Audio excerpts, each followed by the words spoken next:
Hello and thanks for joining us from our studios in Israel. Coming up in today's newscast, new information comes to light on the ongoing criminal investigation into PM Netanyahu. The IDF releases an unsettling report, and the new road to Jerusalem finally opens. I'm Aaron Porras here with the latest news in Israel.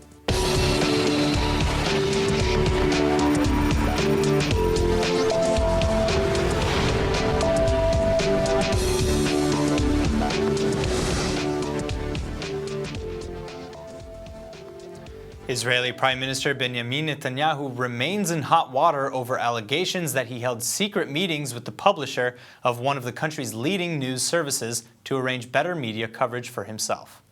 Local news outlets are publicizing even more details about recorded conversations between the premier and Yediot Achronot publisher Arnon Moses. The Haaretz newspaper is claiming Moses offered to reduce criticism of the prime minister in return for Netanyahu's help in advancing new laws aimed at weakening Moses' main competitor, the Israel Hayom paper. Haaretz also says it obtained information that Moses promised that if there were any journalists Netanyahu favored, they'd be hired. Channel 2 News is reporting that Moses actually told Netanyahu back in 2014 that he would do anything in his power to make sure the prime minister remained in office for as long as he wanted, although there are no recordings or transcripts of that conversation.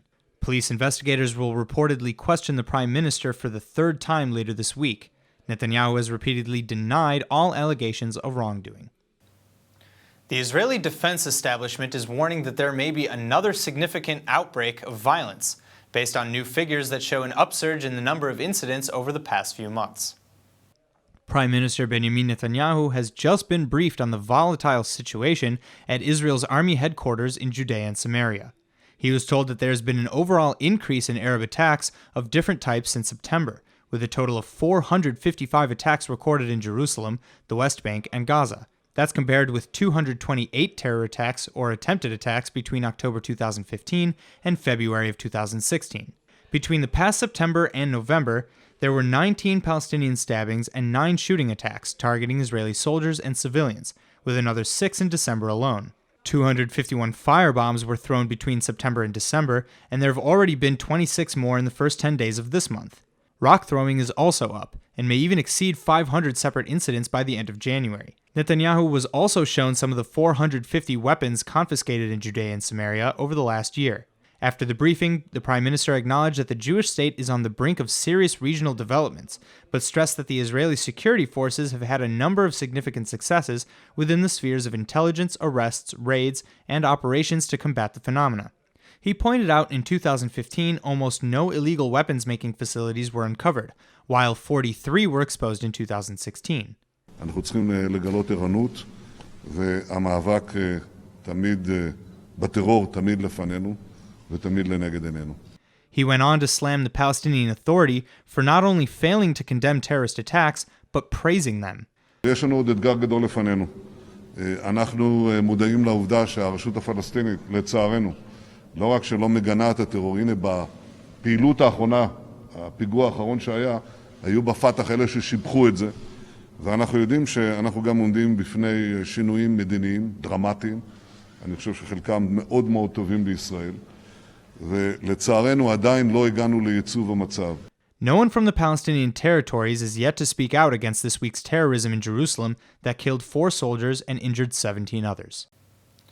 In the last quarter of 2016, over 1,300 stone-throwing incidents were recorded in the West Bank, and the rate is increasing in the first days of 2017. During that same period, the army recorded over 200 Molotov cocktails being thrown at IDF soldiers and civilians, with another 26 so far this month. Attending an IDF briefing in Beit El yesterday, Netanyahu acknowledged that Israel is being negatively impacted by the regional developments. He did note, however, the significant efforts and breakthroughs the army has made that he says are going in the right direction. Security expert Dr. Martin Sherman joins us now in the studio to expand upon the issue. Thank you so much for joining us. Thank you for having me. So my first question for you is, what are some of the new IDF efforts and breakthroughs that Netanyahu is referring to? Well, I must confess that I don't have any inside information as to the operational details of how the IDF is going to conduct itself in the future. But I think the question is far more conceptual than operational. I think, if you look back at how the conflict has developed, the Palestinians keep finding new ways to confront and to challenge the army.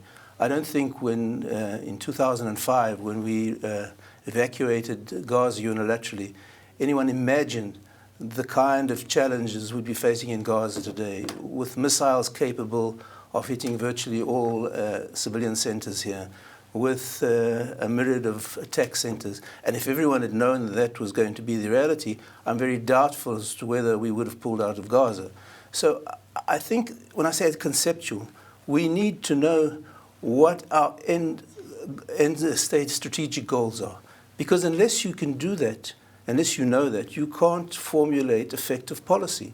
If we're still stuck in the mode of two-state solutions, then the Israeli government and the Israeli IDF cannot adopt policies sufficiently robust to confront the challenges of Palestinian terror, because if you do that, you will basically eliminate the chances of future negotiations. So until the Israeli government decides on its long-term future strategy and then can derive its policy from there, I think we're going to be locked into an ongoing cat-and-mouse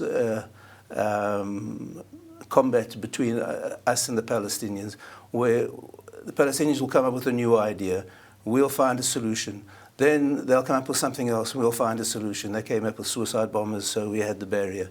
Now they have the individuals, and so we're trying to find a solution to that.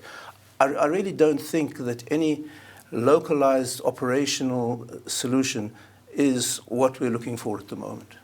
So what would we be looking for?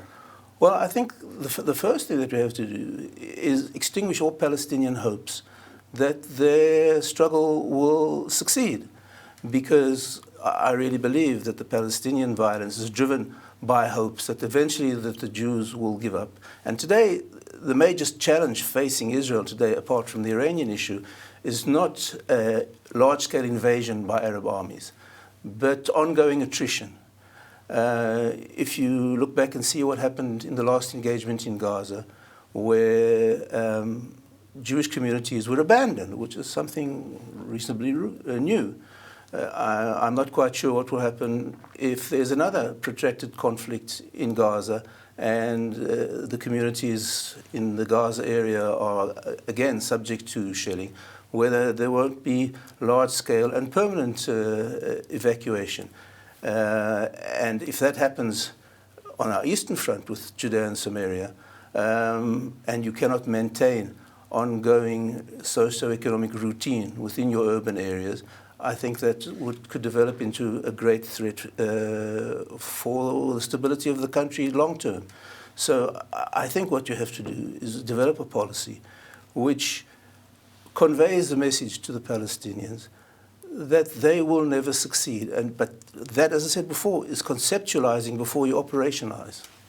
But, you know, that brings about a number of different questions. You know, like, for example, number one, you brought up how we didn't imagine that we would have the shellings and the attacks that we currently have from Gaza, but Hamas and other, you know, armed factions in Gaza had no problem saying very publicly that they would continue shelling long after we left the West Bank in Gaza in 2005. Yes, but when we left Gaza in 2005, the most formidable high trajectory weapon was something that could deliver a 5-kilometer charge over a 5 kilogram charge over 5 kilometers, whereas today they can deliver 100 kilogram charge over 100 kilometers. No one ever thought of the question of tunnels.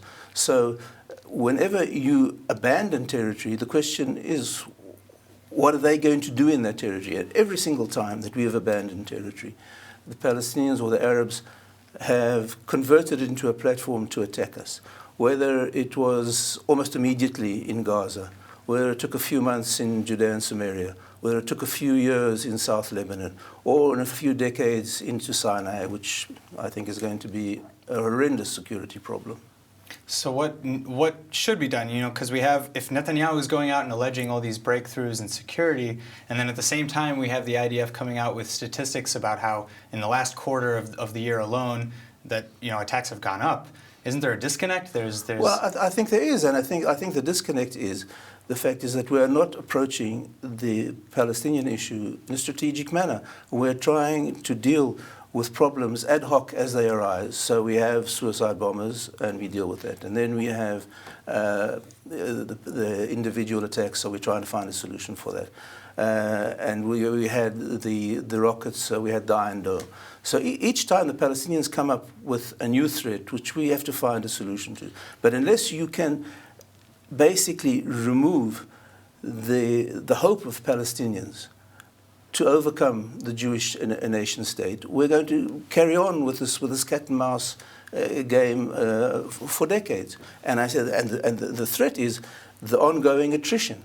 And if the Palestinians can maintain this ongoing attrition over time, I think there's serious doubts about the long-term stability of the country, especially if there's going to be pressure for territorial withdrawals close to our urban areas in Judea and Samaria.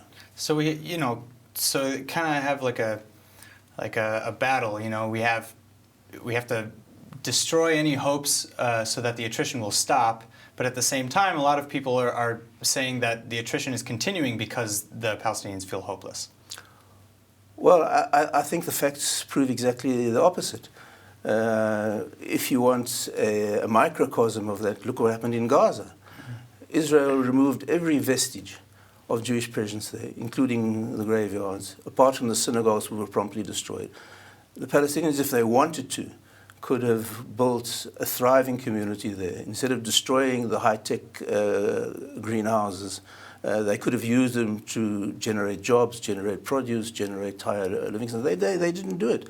Because we have to understand that the real aspiration behind the Palestinian violence is not their desire for self-determination, but their desire to eliminate Jewish self-determination. They do not really want to establish a state. They want to demolish a state. And unless we confront that, we will never be able to find a long-term solution to the Palestinian terror. All right. Well, I hope we can figure out the solution and be done with the wars and all the terror as quickly as possible. So well, perhaps you can invite me back and we can discuss the solution. I would be happy to. Thank you so much for joining us. Thank you. Israeli Justice Minister Ayelet Shaked is making it clear that she believes that in just 10 days' time, the building of Jewish homes should be accelerated in Judea and Samaria after the inauguration of Donald Trump as United States President.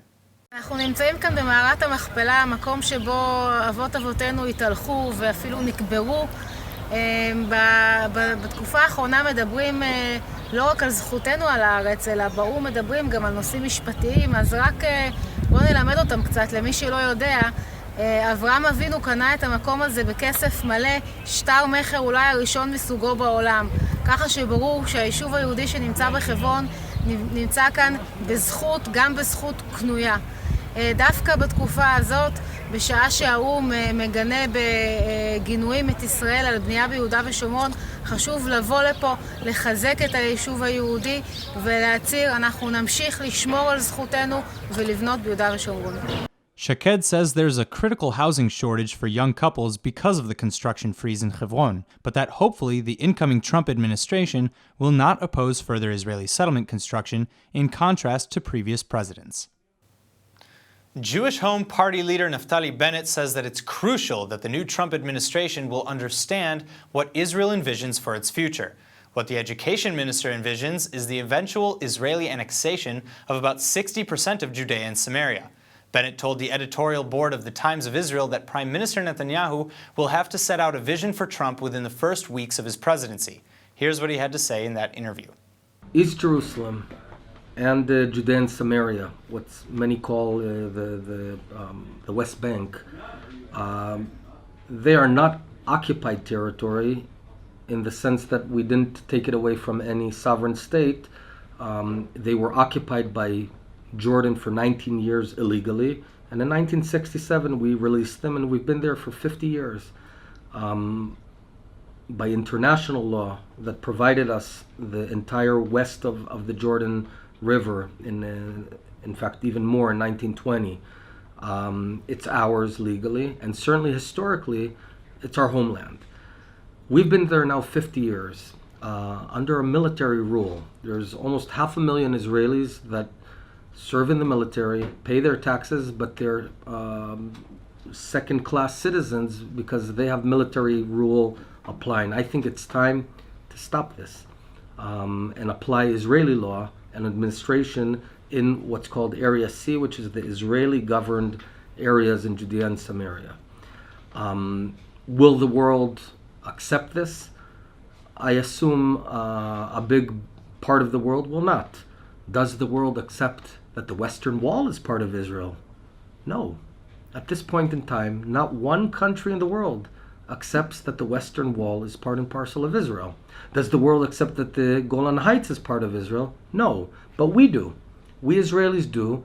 And with time, the world will come to accept it. I think that we've been confusing the world because we've sent a double message. We want a Palestinian state, yet in many cases our actions don't always meet that. I think we have to be clear. We have a tiny homeland the size of New Jersey, surrounded by the, Hezbollah, Hamas, ISIS, Al-Qaeda. Doesn't get better than that, right? And heroically we're defending ourselves in a democratic society. I'm not about to divide that tiny land of New Jersey. No, it's not going to happen. There is already a Palestinian state in Gaza. We're not about to set up a second Palestinian state that will turn into a terror state in the heart of Israel. And the embassy?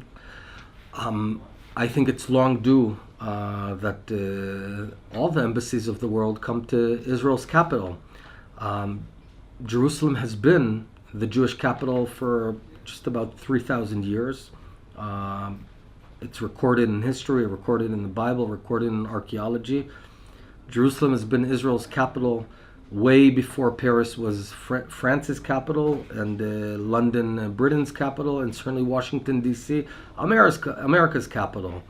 I think it's wrong that the embassies are not here yet, and I believe that it would be a very important move for the United States to move their embassy over here. And Do you Saif expect that to Arikat's- happen peacefully, and are you willing to pay the price in blood, for example, of the kind of terror attacks that happened as a result? But do you expect this to perhaps launch a new intifada? No, the question is skewed.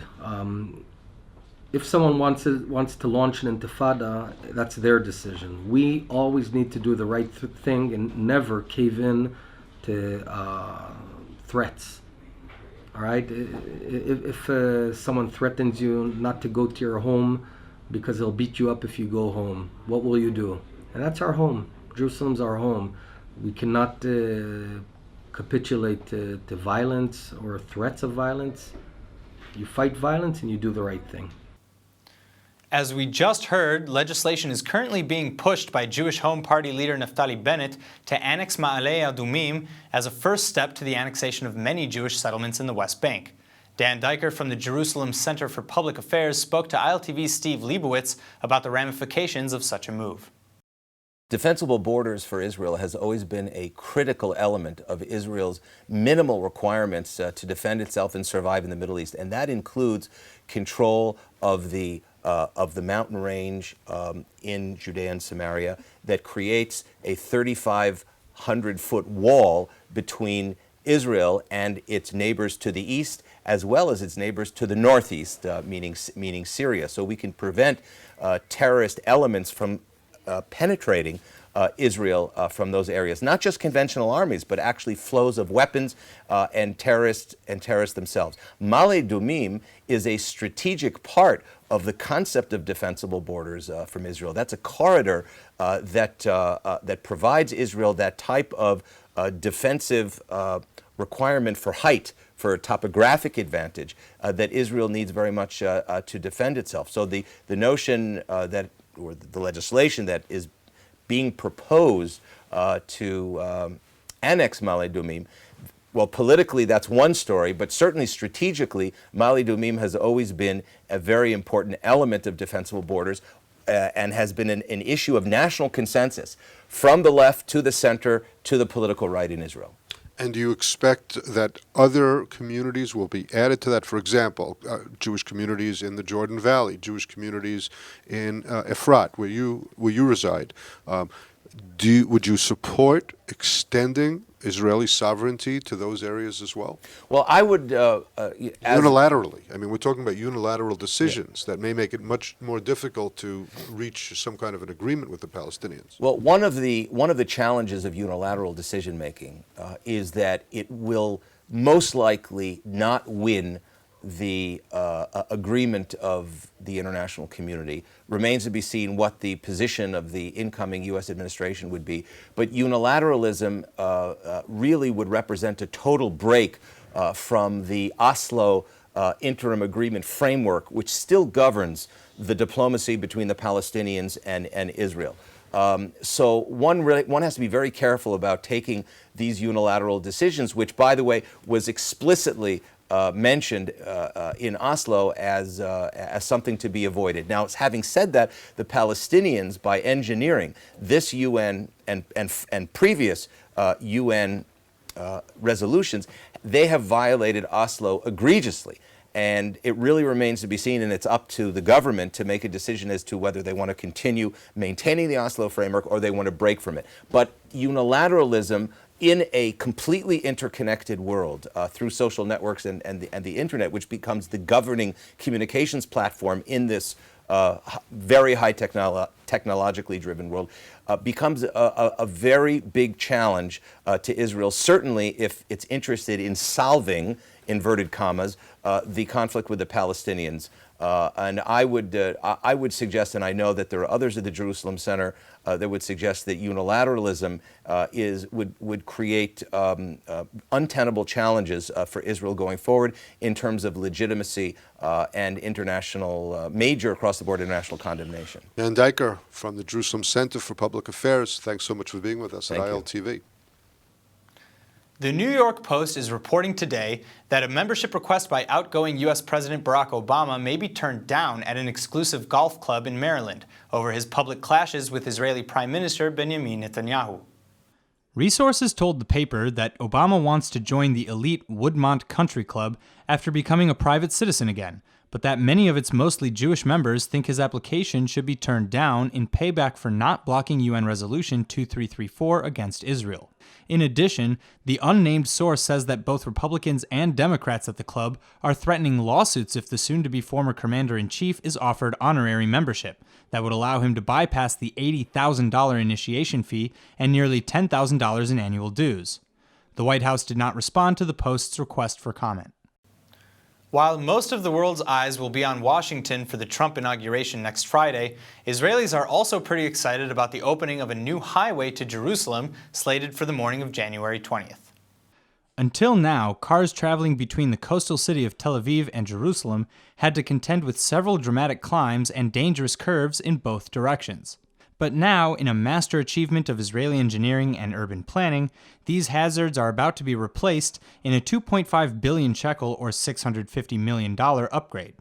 Now, instead of having to drive over the Kastel hilltop just outside the Holy City, drivers can just pass straight through two half-a-mile-long or 800-meter-long tunnels to reach the other side. The new west-to-east bridge at Motza will also be inaugurated, following the opening of the one going in the other direction this past April. For now, there will be 2 lanes on both the tunnels and the bridge, but a third is going to be added by the time the entire project is completed in about 4 months.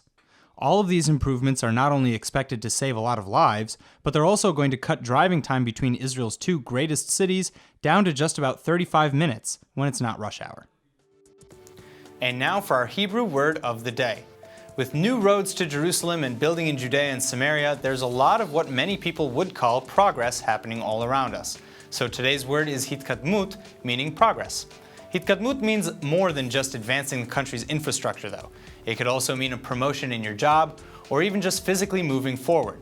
Just keep in mind that hitkadmut doesn't happen on its own. It takes both sacrifice and vision. As poet Khalil Gibran once said, hitkadmut lies not in enhancing what is, but in advancing towards what will be. Let's go ahead and take a look at the weather forecast. ILTV's weather forecast is sponsored by Adopt a Savta, taking care of Israel's lonely Holocaust survivors. Tonight will be partly cloudy to cloudy with a low of 47 or 8 degrees Celsius. You can expect tomorrow to be partly cloudy again with a slight rise in temperatures. The high will be around 65 or 18 degrees Celsius. All right, that's it for today's news. Today's exchange rate is 3.85 shekels to the American dollar. Remember to sign up for our daily newsletter at iltv.tv. Thanks for watching and see you tonight.